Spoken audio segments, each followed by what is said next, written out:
After more than 6 centuries of predatory dominance, it had come to this.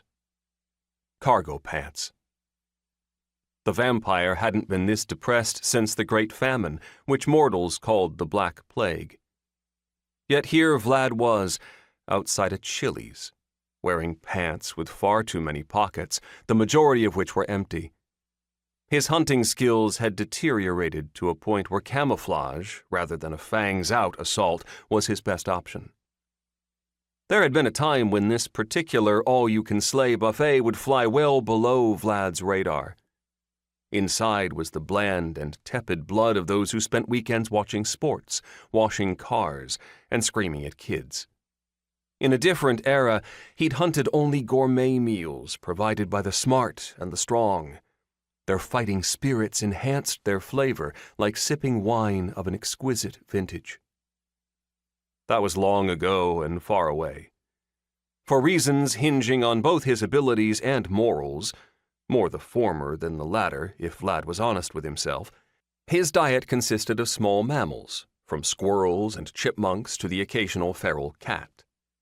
He avoided raccoons due to their feisty nature and the cuts they left behind, now that even flesh wounds took days instead of seconds to heal. Still, Vlad needed a cheat day every few months, if for nothing more than to give him a reason to keep living. The centuries had taken their toll, and he had to make a few lifestyle adjustments to his aging body and powers when it came to enjoying a human dish. But a Chili's?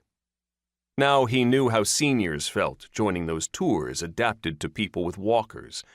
This was the vampire version. If he had to be here, Vlad was going to make the most of it. An hour before, he had donned his ordinary guy costume of blue Oxford shirt, khaki pants, and loafers. It was one of the few times Vlad was thankful vampires didn't cast reflections, though he remained curious as to what he looked like, not to mention how handy it would be to see himself when shaving. Though the sun had set an hour before, the heat and humidity slapped Vlad's face as soon as he exited his apartment in a run-down duplex. At least it was biologically impossible to break a sweat, since his skin was either cool or flaming based on the presence of UV light beamed directly from the sun. He walked the half-mile without once looking skyward, bored more than a century ago with the planets and stars locked to the only world he knew.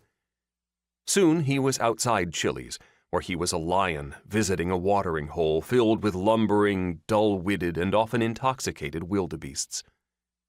Vlad headed straight to the bar, the vampire deli counter. Casting about for the weakest in the herd, his eyes settled on the out-of-shape, forlorn gentleman sitting at the end. From the Crocs to the plaid shirt tucked into cargo shorts, the outfit screamed, "Prey here! Get your prey here!" No need to open the menu. Vlad knew what he wanted.